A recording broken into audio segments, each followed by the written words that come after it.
In a bustling city where the contrast between wealth and poverty is palpable, a young boy named Leo, 12 years old, fights daily to survive on the streets. An orphan for several years, he has never known the warmth of a stable home or the love of a family. His days are marked by the search for odd jobs, the hope of finding a bit of food, and the long hours of begging under the indifferent gaze of passers-by. Every street corner is a challenge, every morning a new trial, but Leo refuses to be defeated.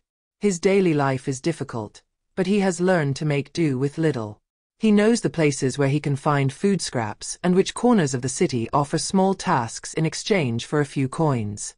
Repairing bicycles, helping vendors carry their crates, or sometimes even running errands for elderly people, Leo accepts anything that allows him to survive.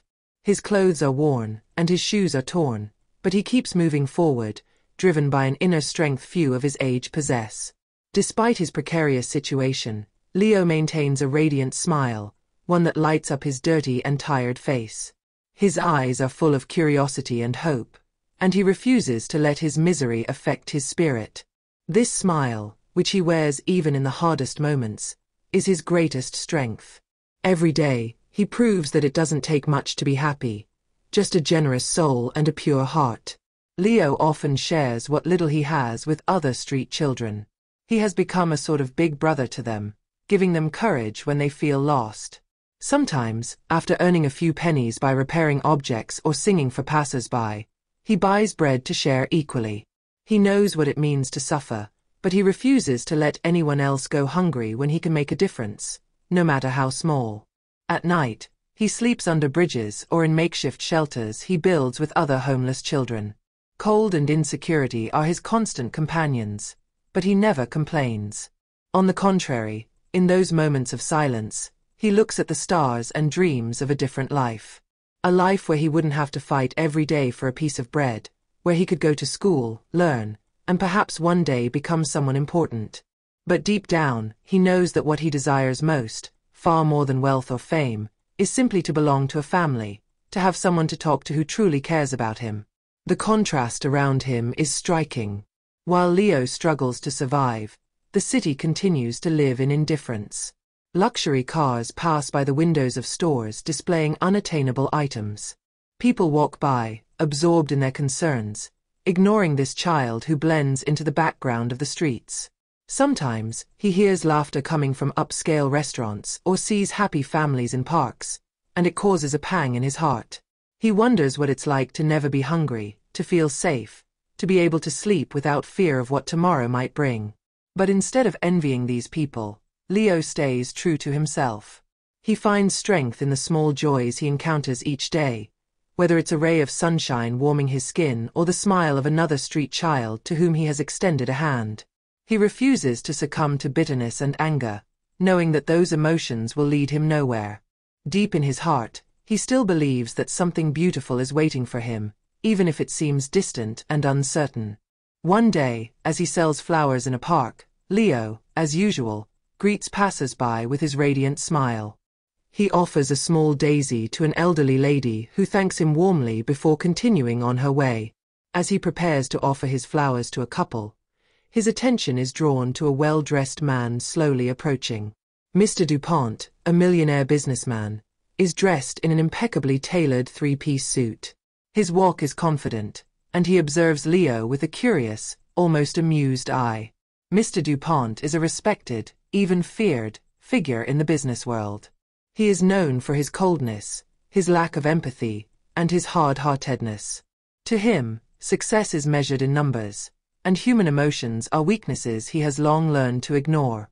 However, when he sees this thin, dirty child, wearing worn clothes but wearing a sincere smile, he feels a strange curiosity. What could possibly motivate a boy like Leo, who seems so indifferent to material pleasures, while living in total deprivation? The child's innocence, his way of offering a flower without expecting anything in return, fascinates Mr. DuPont. He decides to test the value of this smile that unsettles him. In a calculated move, Mr. DuPont approaches Leo and, with a voice laced with condescending softness, hands him a bundle of bills. "Here, my boy, with this you can buy much more than these flowers you are selling. With this, You will never have to beg again.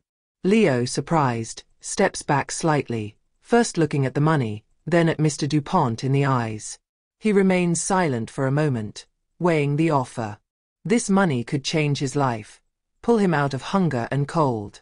Yet something disturbs him. He feels that this gesture is not sincere. It's not real help, but rather a way for Mr. Dupont to amuse himself, to exert his power, as if playing with an expensive toy. After a few seconds, Leo gently shakes his head. No, thank you, sir. I can't accept this. I don't want your money. His voice is soft but firm, and his eyes, shining with a wisdom beyond his years, never leave Mr. Dupont's. I just need a friend. The millionaire, surprised and shocked, drops his hand and looks down at the money he was holding. For the first time in years, he doesn't know what to say. He, the powerful man, used to buying whatever he desires, has just been rejected by a street child. It seems absurd to him that such a destitute boy could refuse such a sum. And yet, Leo's gaze is sincere, and that sincerity completely disorients him. He gathers his thoughts and asks, almost incredulously, "But then, what do you really want?" Without hesitation, Leo replies, tears beginning to well up in his eyes, "I just want someone to take the time to sit with me and listen to my dreams. I want a father, someone who cares about me, not money." These words hit Mr. Dupont like a slap. For a moment, he is lost in his own memories, those of a childhood where he too dreamed of having a present father, a parent who would listen to him rather than simply fund his needs. In his relentless pursuit of material success, he had forgotten the essentials, the value of human relationships, love, and the attention we give to others. He had locked himself in a golden solitude, far removed from everything that had once been authentic in his life. Mr. Dupont feels a lump form in his throat. For the first time in a long while, he experiences something authentic. Emotion rises within him. He realizes that despite all his fortune, he has never truly listened to anyone, nor sought to understand the needs of others, especially those like Leo who are invisible to society. Perplexed, he slowly puts the money back in his pocket and, without saying a word, sits down on a bench next to Leo. Leo watches him for a moment, intrigued by this unexpected gesture, then smiles gently, as if he had known all along that money was not the answer. A silence falls between them, but it is a peaceful one. For the first time, Mr. Dupont lets go of the businessman mask and opens himself to this moment of sharing. Leo begins to talk about his dreams, the life he imagines, the small joys that allow him to keep hope. He talks about his days, his friends on the street, and what he would like to accomplish if he had the means. Mr. Dupont, usually so distant, listens with an attention he had never allowed himself before. As the hours pass, a connection forms between them, an unexpected yet deep connection. They are not so different after all. Both have known loneliness, but it has manifested differently. For Leo, it was the absence of a loving family, the coldness of nights spent alone, and the lack of support. For Mr. Dupont, it was emotional loneliness, locked in the silence of financial transactions and superficial encounters. This moment of vulnerability, shared in a park that could have been ordinary, becomes a turning point for both of them. Touched by Leo's innocence, wisdom, and sincerity, Mr. Dupont feels a surge of tenderness he hasn't felt in a long time. It's as if this young boy has awakened a part of humanity in him that he thought he had buried under years of material success and cold ambition. Finally, Mr. Dupont stands up, but this time, his heart is different. He feels lighter, but also more aware. He looks at Leo, who gazes at him with curious eyes, waiting for a reaction. Mr. Dupont, overcome with emotion that he can no longer contain, kneels before the boy and, with a trembling voice, says, "Leo, you have opened my eyes to what really matters in life. I want to offer you something, if you want it. From today, you will no longer be alone. You will be my adopted son." Leo's eyes widen, his heart pounding in his chest. He, this little street child, was going to have a family? The surprise and emotion are so overwhelming that he cannot speak, but the tears that flow down his face say it all. Mr. Dupont, feeling a peace he had never known, smiles gently before adding, "Thank you, Leo. You reminded me that true wealth is not what we accumulate, but what we share. From today, I want to share my life with you and with other children like you." From that day forward, Mr. DuPont changes profoundly. He no longer simply accumulates wealth for himself, but dedicates his time and resources to helping underprivileged children. He establishes an organization that cares for orphans, offering them education and, most importantly, a home. Mr. DuPont becomes a mentor and a father figure to dozens of children, giving them far more than money. He gives them love, attention, and a chance to realize their dreams. As for Leo, he discovers a new life, an existence filled with warmth and stability he had never imagined possible. Gone are the cold nights spent searching for a safe place to sleep. No more worries about whether he would eat the next day. Every morning, he wakes up in a room of his own, a place where he feels safe and loved. He no longer has to stretch out his hand to beg or sell flowers to survive. For the first time, Leo can be a child, a real one, with dreams, games, and a future to build. But what matters even more than guaranteed meals and a roof over his head is the presence of Mr. DuPont, who has become so much more than a benefactor. This millionaire, once hard and distant, has transformed into a true father for Leo. Together, they build a deep relationship based on affection, listening, and trust. Mr. DuPont learns to be attentive to Leo's emotional needs, discovering the simple joys of sharing quality time. Whether it's walks in the park, conversations about their dreams, or evenings spent reading stories before bed, each moment shared brings them closer. For Leo, the most beautiful surprise is discovering that he is finally allowed to dream. He is no longer a prisoner of the immediate need to survive. With Mr. DuPont's support, he allows himself to imagine a future full of possibilities. Becoming a doctor to help others, opening a shelter for street children, or even, one day, running the organization that Mr. DuPont has founded for underprivileged children. The dreams that once seemed as distant as the stars suddenly become accessible. And it's not just Leo's life that changes. Mr. DuPont, the man once known for his coldness and indifference, discovers a new calling. Adopting Leo is just the beginning of a much larger commitment. Inspired by the innocence and wisdom of his adopted son, he decides to dedicate a large portion of his fortune and time to helping children in similar situations. He launches educational programs, shelters, and initiatives to offer not only material aid but also emotional support and a loving environment to those in need. Mr. DuPont's actions have a profound impact on his community. What began as a single act of compassion towards a young boy transforms into a movement that touches thousands of lives. He proves to everyone that true wealth does not lie in the accumulation of material goods, but in the ability to make a difference in the lives of others. By opening his heart and sharing what he has learned from Leo, he inspires other wealthy and influential people to question themselves, reevaluate what really matters. Together, Leo and Mr. DuPont become a symbol of the transformation that a simple act of compassion can bring. Their story resonates far beyond their own lives, showing that no matter the weight of material wealth, it is love, listening, and support that are the true treasures. Leo, once an orphan and homeless, and Mr. DuPont, once isolated in his fortune, prove that changing the world often begins with a simple moment of humanity shared between two people. Their intertwined lives show how an act of kindness can break the barriers of loneliness, poverty, and indifference. Together, they demonstrate that happiness does not come from what we possess, but from what we give to others. And in doing so, they change not only their own lives but also the lives of so many others, one encounter at a time. As the months pass, Leo and Mr. DuPont build a life together, far beyond what either could have imagined. Leo thrives in his new environment, surrounded by love and stability, while Mr. DuPont continues to transform, driven by the desire to make the world better for children like Leo. One day, at a charity event organized by Mr. DuPont to promote his organization helping underprivileged children, Leo speaks before a large assembly of donors and influential guests.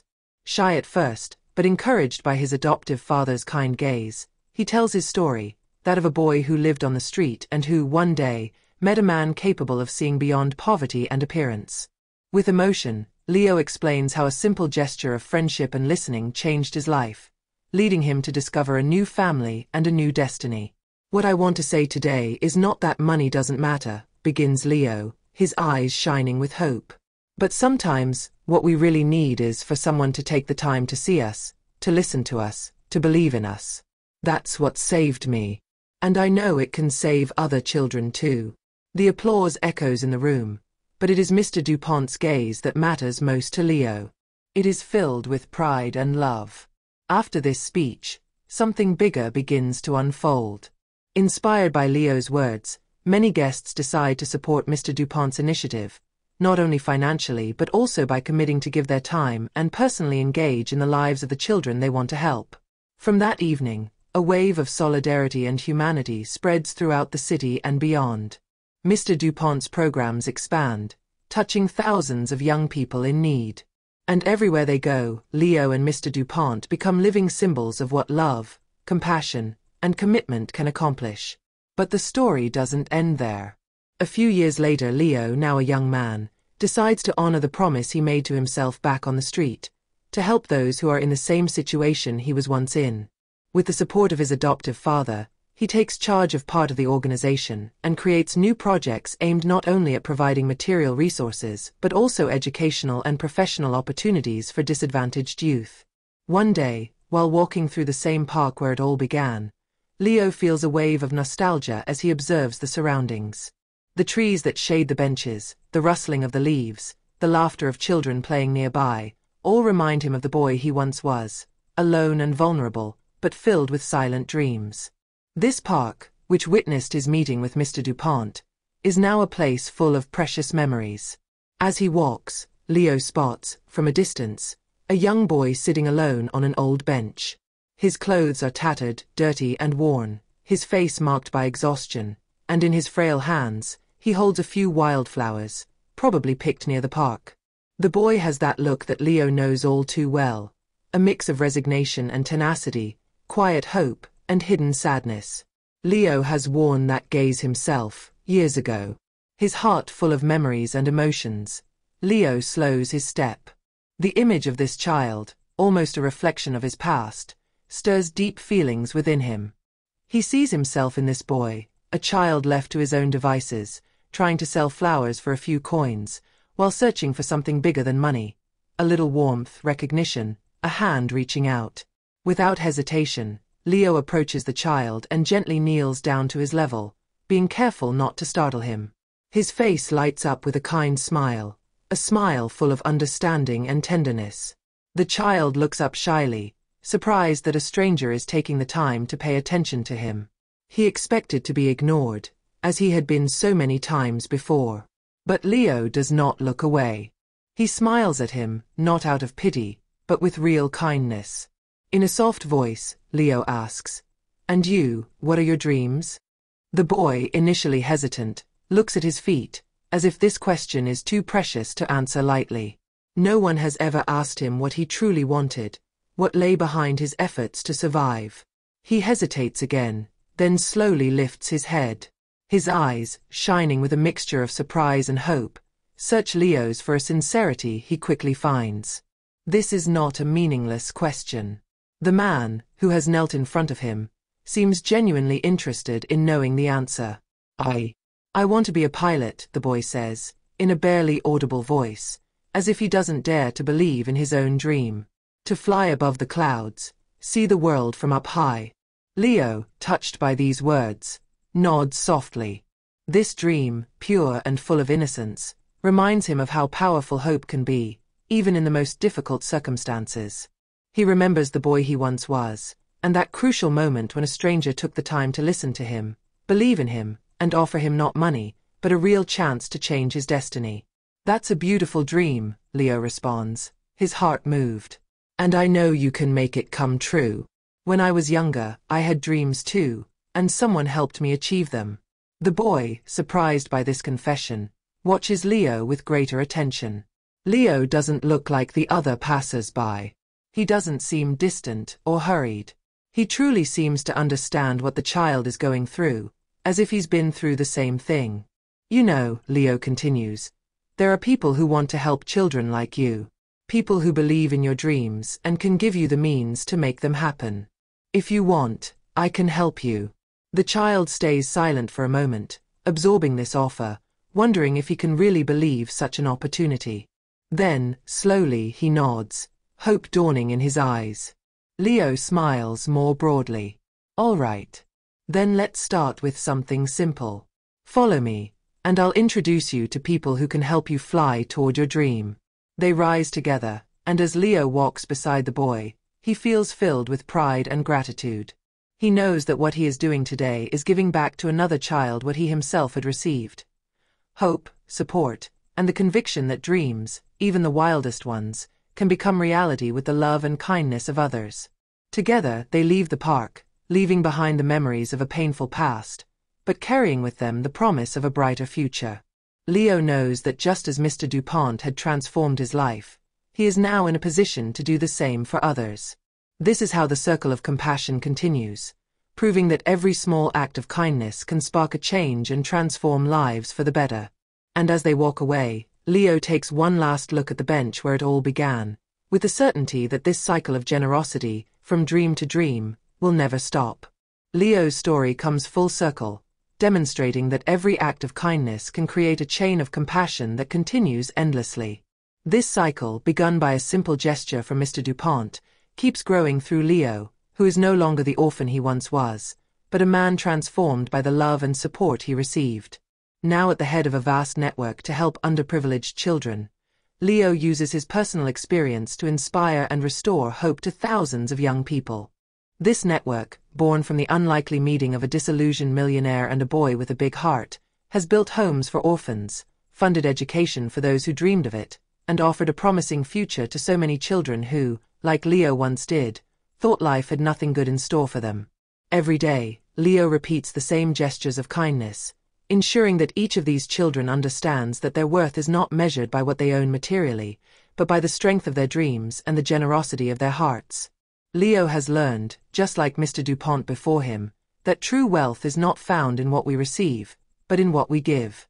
What he offers to these children is not only material help, but also an unwavering belief in their potential and their future.